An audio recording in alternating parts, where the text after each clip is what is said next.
Woo!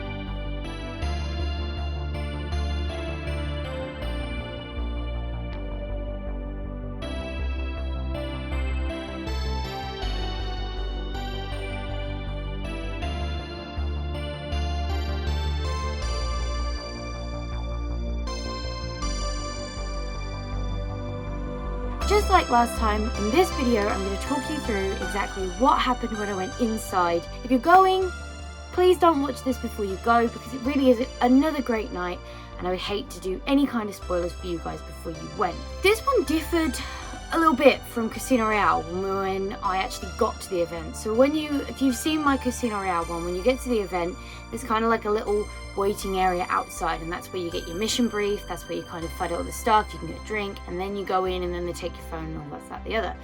For Stranger Things, there's none of that outside, it all happens inside, which means from the off, like I barely got any footage from the event at all, because there was just like, you queue to go in, and then you're inside, and then they take your phone away and you put it in the locker and you go inside again, which was a little bit, I kind of see why they did it, I kind of get it, but I was a little bit like, oh, like, I can't really, you're kind of straight in. So I don't know, I can't really tell if I think that was better or worse. I kind of liked the bit in Casino Royale when you were there and you could kind of talk to the mission briefer, if you will, and get that before you went in. So that's kind of what I expected. And there's kind of some photo opportunities outside when you're waiting to go into Stranger Things in the queue, but because you're kind of, there's constantly, because there's so many people trying to come in, you're constantly kind of being ushered around. It was a little bit like, oh, quick, do you want a picture? If you do, quick now, okay, now we've got to move. So, don't know, I kind of preferred the idea of having like the waiting area outside where you could have your photo opportunities, and obviously for me, I could do a bit of vlogging, and then you went in and then it kind of started from there. But as you'll see as I start to talk about it, I kind of understand why they did it the way they did. Straight through the queue and into the bag check. Now, once your bag's been checked, they instantly put your phone in the little pouch. Same pouch as they had for Casino Royale. Just in case you haven't seen that video and you don't know what I'm talking about, it's basically a little cloth wallet that you put your phone in, and then it locks, like the security tags on clothes in shops, locks shut, and then you can't get into your phone whilst you're in the event. If you need to get to your phone, explain to one of the people, I need to check my phone, and they'll unclick it for you, and you can get your phone out when you're outside, and then they put it back in when you come back in. So it is quite nice to not have your phone, because you're not thinking about it, and obviously this one's set in the 80s, so an iPhone is not available in that time period, so it kind of works out for itself, and I did like that. I do like that as well, because you're not worried about, there's so many things you'd want to take pictures of and kind of film and stuff, and it's nice to just put the technology to the side and you can really get invested in the story you're going through and the characters and everything that's going on, the scenario you're in and all that and this and the other. So the minute you walk in, I went with a friend for this one, and me and the friend were like, should we do American accents? Should we not do American accents? Some people were, some people weren't. It wasn't necessary, but as we came out of putting our stuff in the locker, and that's kind of when you enter the Stranger Things universe, basically. You basically go out of there and then you walk into the mall.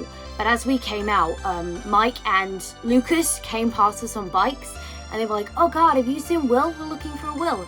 And it was kind of like, at that point, I just went, sod it, we're gonna go all in with this. We're gonna do the American accent thing. And it was a bit like, oh no, I haven't seen him. Do you know where you last saw him? Where were you supposed to meet him? It's like, oh, we're supposed to meet him out here. I was like, oh, okay, I haven't seen him, but you know, if I see him whilst I'm in there, I'll totally let him know you're out here, and I'll try and send him your way.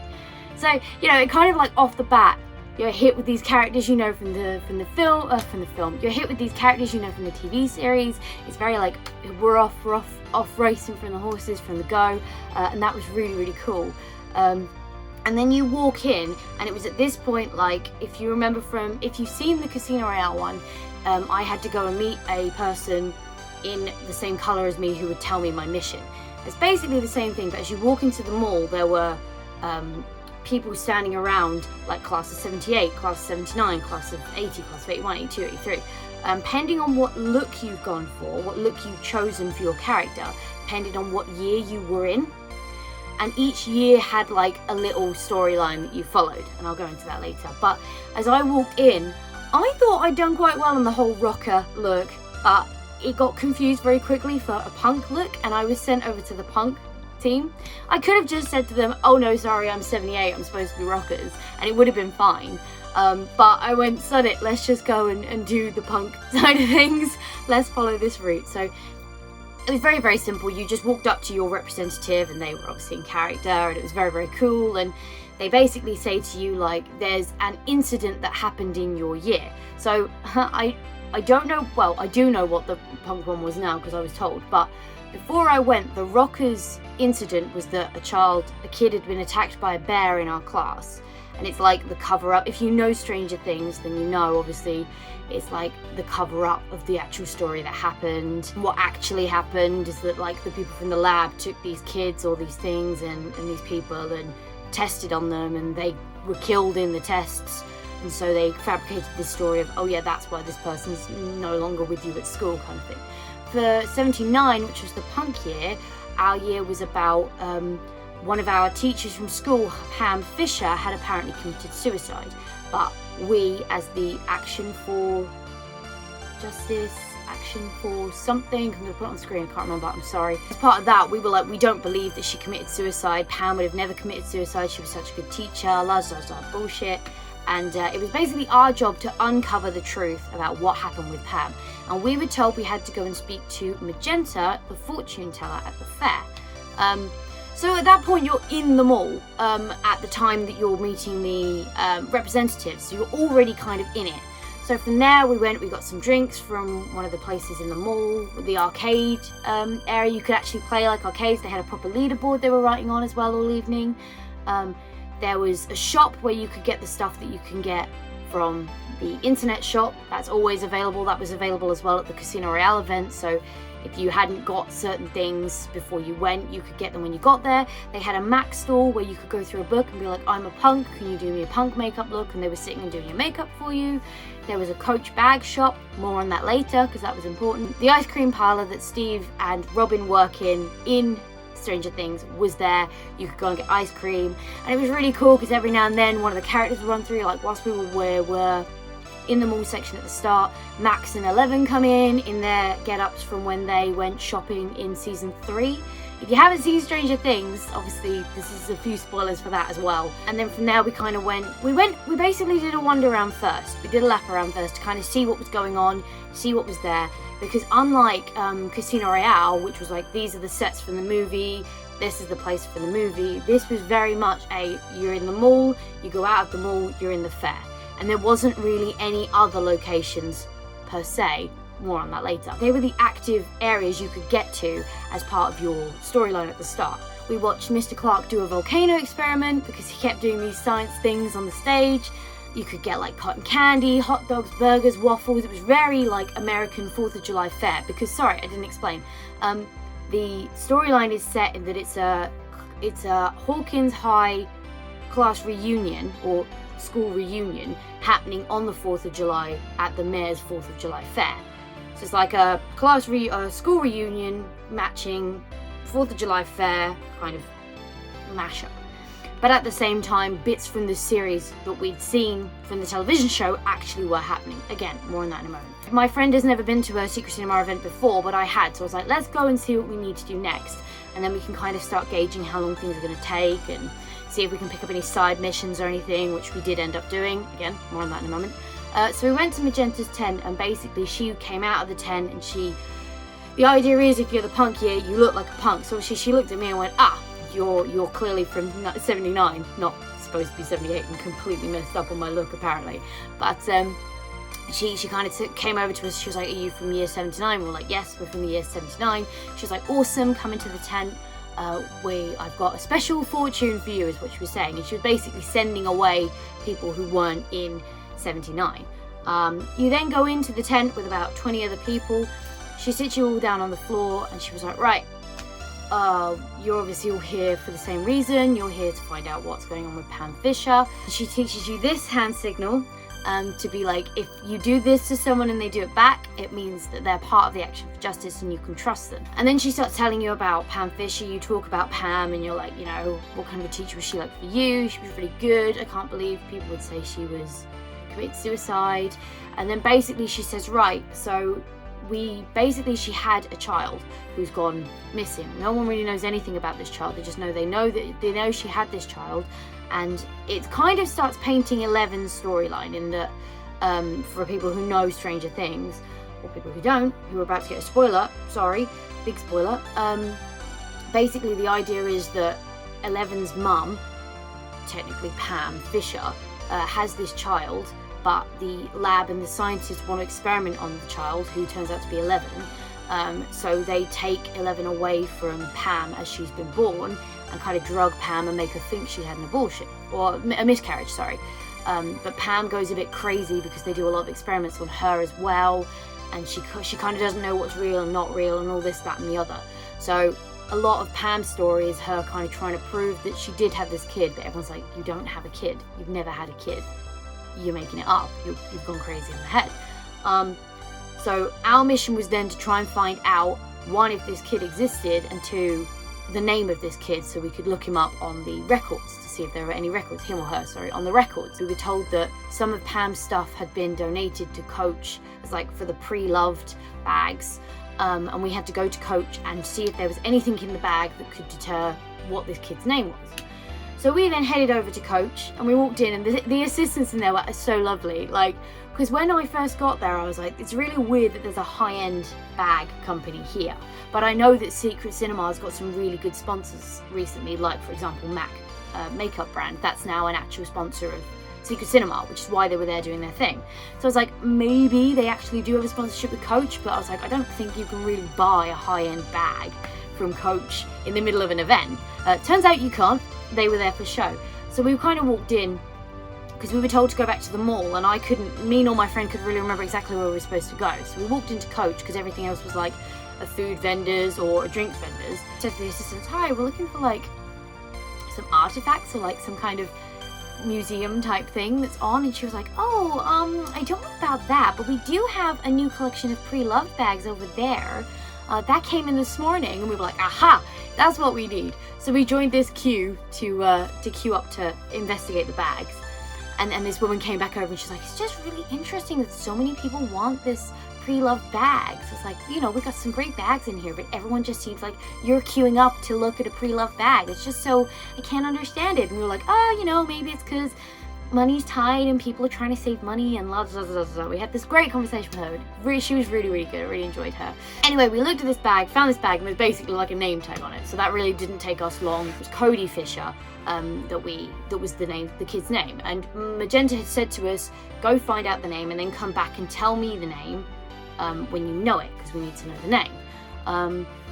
We headed straight back to Magenta's tent, and that's when we did this thing as she came out. So, because she said to us, don't worry, they're at queuing up again, because obviously she just kept taking groups of people in to tell them what they needed to do to send them away, and so we stood to the side and did this as she came out. So she knew that we were, as you saw, I had like bright red extensions in, so I was visually quite memorable. So I think she clocked me and then kind of came over to us, and we had a brand, and we said to her, it's Cody Fisher's the name of the kid. And she was like, great. What you now need to do is go to the mayor's tent. They've got these newfangled computer things, because obviously this is set in the 80s. She was like, don't be alarmed by it. It looks like a typewriter, but it's got a screen and it does things, and you might not understand exactly what it's doing. But what you need to do is type in Pam Fisher into there and find out more information about her suicide records, basically. The medical records, the autopsy records, sorry. And then go and find someone with a press badge and tell them your story. We need to spread the story. Now, the press people were actually the VIP tier of tickets. It was kind of a nice interaction between the guests as well, and it kind of built the story. So we were kind of building the story for the guests, because I reckon the VIPs with the press badges were told, like, speak to the citizens, see if there's any breaking news stories out there.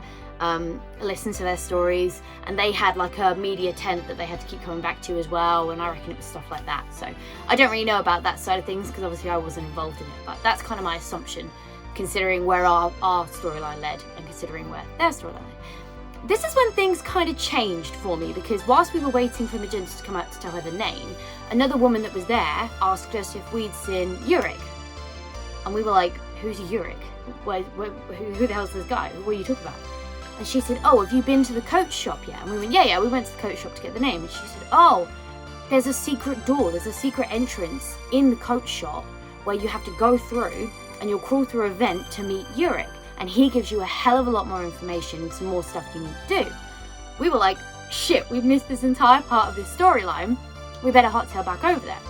So we didn't go straight to the computers after we'd spoken to Magenta and given her the name. We went back to Coach, and we found the assistant, because there was like a coded door, like you see in a normal retail shop, like a door, like the back store basically, that we couldn't get through. So we found the assistant who'd been talking to us while we were queuing, and we said to her, oh, we've just been told that, do you know where Yurik is, to come and meet Yurik? And she was like, oh, Yurik, how did you find out about him? It's like, oh, we were told that you could help us speak to him. We were told that. And she was basically like, she then spoke to her colleagues, and they're like, okay, I think it's okay. If you come with me, let me show you out the back. So she took us out the back with a couple of us. There's about 6 of us in the end that went out the back at that point. She was taking like small groups. She's like, you have to be really like on the down low about this, because we don't want everybody coming to come and talk to Yurik and stuff. So we went back through into this back room. When she took us in there was, like I say, 6 of us.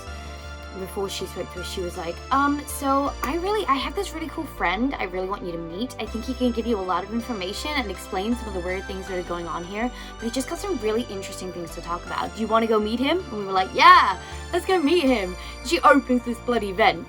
And obviously, if you've seen the pictures of my outfit, it wasn't really the most practical to be climbing through vents with. And if I'd have known I'd been climbing through vents, I probably wouldn't have worn what I wore.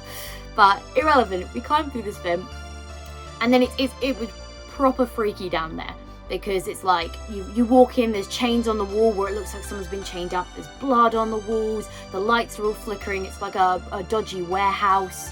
So I was already starting to freak out, and then this guy appears, starts talking in Russian, and you're like, no, don't understand, please speak in English. So he then takes you into a back room, and basically he then explains to you that they're building an electromagnet, and have you noticed, because every now and then, sorry to jump back, but every now and then whilst you're walking around, the lights will all flicker, the sound will go down for a moment, and then it'll all come back up, like the generator's gone down and the generator's gone up again. We were in the arcade when it first happened, and the guy went, don't worry, we have a backup generator, you won't lose your high scores, just give it a minute, it'll all come back on. So this kept happening, and so when we went down to speak to Yurik, he was explaining, like, we're building this electromagnet, that's why you keep having the flickers in power, we're trying to basically, he was talking about string theory and all this, that and the other, and it was quite funny because one of my character traits I was given was, has the intelligence to be good, just not the willpower to do it, or something along these lines. So shows great potential, but no want to hit that potential, basically. So I kind of played on that bit, because he was like, obviously, showing this thing, and he got this paper out, and like, do you Americans know what this is? And I was like, it looks like a big magnet. I was like, it's not American. Amazing. So that was quite funny, like a nice way to kind of bring in a little bit of my character into that as well. But he was, yeah. But whilst we were in there was this little monitor on the floor that was showing down the hall we'd walked down, and I kept looking at it because I thought, in a minute, something's either going to run down the hallway and I'm going to see it on that monitor and freak out, or there's going to be a bang and a shake or something, because they're going to try and freak us out at this point. Lo and behold, it did. I still panicked like you won't believe, because it freaks you out. And I've very much discovered my fight or flight. I am 100% flight. I have no killer instinct. I'm just going to run. But what's really funny is this rattling starts coming, and Yurik, the actor, runs for the door. So I ran for the door, but the other people who were in there were like, oh, what do we do? And I was like, get out, run, why are you standing there? So yeah, then we left out there, and he basically said, before we ran out, he said, I need you to go into the computer system, and I need you to change my record to say I'm not an enemy of the state, I'm a friend of the state, because I want citizenship so I can stay, so I can continue my research. He gave us a phone number to call, which was 7473 or 7374, one of the two, and we had to go to the phone. There was a phone by the mayor's tent, we had to phone that, and they gave it, I'll talk about that in a minute, but he gave us this code and basically said, when you're at the computers, can you please make me a friend of the state? Before that had happened, earlier on, we'd been wandering around the fair, and Hopper appeared, and me and my friend were like, oh my god, it's Hopper, amazing, this is so cool. And we were wandering around like a little bit aimlessly, and suddenly Hopper went, you two girls, with me. And we were like, is everything okay, officer? It's like, yeah, it's fine, just come with me. And he took us out a little back way to the set where his little shack in the woods, I guess, from the TV show. And they basically reenacted this part of the season 3 where Joyce comes over. She stands him up because she goes to Professor Clark's house to talk to him about magnets, and she comes over and she tries to stick the magnets on the fridge at Hopper's, and they just keep falling off because the magnetism's gone from them because of the big magnet they're building in the lab. And it just kind of is that little scene, and then they do a bit of a jump scare with you with some rattling and some demogorgons kind of being there. You never see a demogorgon while you're in there, but they kind of give the implication that they're around and this and that and the other. So they did that, and I left my friend. I was gone. I've never left so fast. I've never ran so fast. Because I was in stupid heels as well. So we were sat on the floor and this thing started going, and then Hopper said, he goes, run, run. I was like, yep, going in. I barely even hesitated before I was out. There was a couple of moments like that where they were like performing parts of the actual TV show, which was nice. It kind of kept tying back everything that was going on to the TV series and what happened in the TV series. We went and phoned the phone booth. We got the code word that we had to put into the computer for Uric, which was Falcon. And then we went to the computers, we looked up Pam, but we kind of decided like we weren't going to go any further with the Pam mission, because I kind of said to my friend, that's it, there's nothing further to do there. We were just told by Magenta to go and meet her at the fair at a certain time when Born in the USA started playing. But also whilst we were down with Uric, we'd been told that he was going to meet us at the Hideaway Bar, which is just a bar that was in the fair area. He was going to meet us there at 8:20 sharp. So to try and get to change his stats before then and then meet him there. We decided we were going to go talk to Uric rather than Magenta, because I basically said to my friend, there'll probably be things that happen at the same time. Actually, I didn't at that point, but once we'd spoken to Uric, I kind of realised, right, we've probably missed talking to Magenta now, because there were probably things that happened around the same time. And I'll get to that in a minute, because that's the end. So we typed into we looked up the Pam stuff, and it basically said on the computer, like, they've changed my autopsy report. I don't agree. I don't think it was suicide due to XYZYZ. Rope burn on the wrists and bruising and stuff, and like these things don't indicate suicide, lots of stuff. So basically then we were supposed to go find people from the press and say, hey, we have all this information about Pam Fisher, saying that she didn't really commit suicide, but it was kind of a cover-up, that she was actually killed and she's got this bruising, and her son Cody her child Cody Fisher's gone missing, and blah blah blah. But we didn't do that. We went and met Uric at 8:20 outside of the Hideaway Bar. So we were in the Hideaway Bar, but we didn't misheard him. But he meets you just outside the Hideaway. I've built the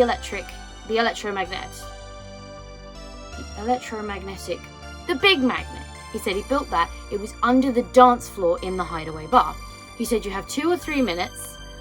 I'm going to power up the electromagnet, and it's going to flip you into the upside down. So at that point I was like, oh my god, I don't really want to go into the upside down. I was like, so I turned to my friend, I was like, right, we've got 2 options. We can either go back inside the hideaway, and we can find out what's going on in there, or we can jump ship back over to the fair and we can go and find out what's going on there. She was like, nope, I want to go into the upside down, let's just go and do it. So we went back in, very kind of freaked out at this point, because the idea is there's a load of people dancing, and there's a guy in the middle who's working with Billy from season 3, who basically gets possessed by the Demogorgons, I guess, quite early on in the season. It's like he's trying to rally up a hive mind, basically. And there was a guy in there who just kept chanting, for the many, we are one, and you were supposed to chant that back. And so the idea is, if you haven't met and interacted with Uric, you're in there dancing, having a good old time, being like, yeah, we are one, woohoo! And then suddenly, you don't know it's coming, but it all suddenly goes down. Basically, all they do is turn the lights out, because they can't obviously flip you. But this is basically where it becomes the 2 different sort of endings, basically. So if you go to the fair, you're on like Team Will and the kids, and Team Hopper, and you're against the Demogorgon. If you go to the Hideaway Bar, you're on the Demogorgon side. You kind of get possessed by Billy. So you kind of go one way and the other team go the other, and then you end up in the same space for the final performance. So this, like in Casino Royale, this is like the unavoidable moment, which, as I said in the Casino Royale video, I kind of presumed that it was going to be like that was going to be the way the storyline patterned out and stuff. So yeah, we started following this, and basically Billy's like, we're going this way, and they have an interaction with 11 at the one point, and you kind of stop, see that performance, and then you go to the next area, do something in there, and then you basically just we start walking around in this big hall, that's all black and horrible, and they've got like ash falling from the ceiling, and it's supposed to be the basement where Billy kept taking people to be transformed in season 3. And it's like the ash is falling and this, and you're kind of being a hive mind because they get you to hold onto someone's shoulder and you all kind of walk around in a group together. But as you're walking around like this, the people who went to the fair rather than the hideaway come in from another door, and Billy's shouting like, convert them, convert everybody. So as you come around, you're supposed to grab someone else's shoulder, and it's supposed to become that everyone becomes a hive mind. But then everybody's in this one massive room, and they basically then just do a performance summing up like the highlights of season 1, 2, 3 of Stranger Things, which was really, really good. And like I did in the Casino Royale one, I won't go into the details of the actual performance, but it's like an in the round performance, so you have to keep looking around. People go up in the middle, people are on wires all over the place. It's really, really clever how they've done it, and considering like it's not a film, you can't get people to sit down and watch. It was really, really clever the way they did that. After that, they then funnel you all back out. You like beat the Demogorgon. It's all happy days. It ends kind of similarly to the way season 3 ends, and then the doors open again and you all go back out into the fair and into like a big party that then goes on for the rest of the evening. So that's it. That was my experience as Alessia Yeager in Secret Cinema's Stranger Things. Do let me know if you've been, and if you have been, let me know if you did the other ending in the fair where you actually went back and met the people you were supposed to. Let me know if you did my ending. Let me know if you met any other characters that were in there. Let me know if you did anything different. I feel like this one, in comparison to Casino Royale, I didn't miss a lot. Obviously, if you pick one ending and not the other, you're going to miss those endings, but aside from that, I feel like I covered quite a lot of what was going on.